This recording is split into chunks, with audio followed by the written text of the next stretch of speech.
দেখো কি কাণ্ড হইতে গেছে, আমি তো বিয়ে করে নিয়ে আসছি, বউ কিন্তু আমার কোটিপতি। কি কইতেছস তুই?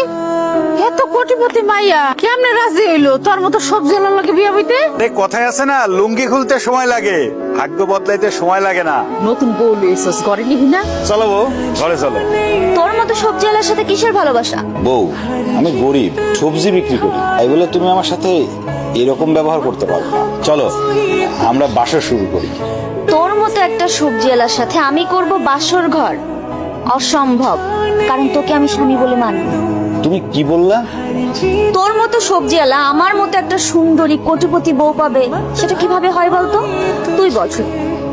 আমি তো তোমাকে জোর করে বিয়ে করি নাই, তুমি আমাকে জোর করে বিয়ে করছো।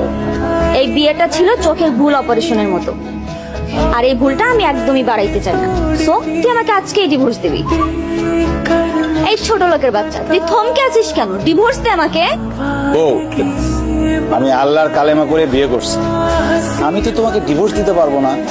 সবজি আলার বাচ্চা, তুই আমাকে আমার টাকা পয়সা সম্পত্তির জন্য আমাকে ডিভোর্স দিতে চাচ্ছিস না, সেটা আমি খুব ভালো করে বুঝতে পারছি।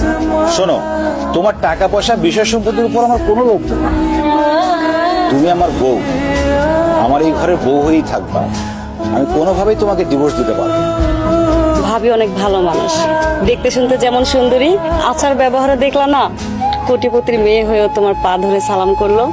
তোমরা তো বড় লোক মানুষ, তোমাকে রান্না বাড়ি আলাদা, আমরা তো গরিব মানুষ, অত ভালো করে রাঁধতে জানিও না, কোনোদিন খাইও না। তাই কইছিলাম তুমি যদি নিজের হাতে রান্ধো তুমিও খাইতে পারবা, আমরাও মজা করে খাইতে পারবো।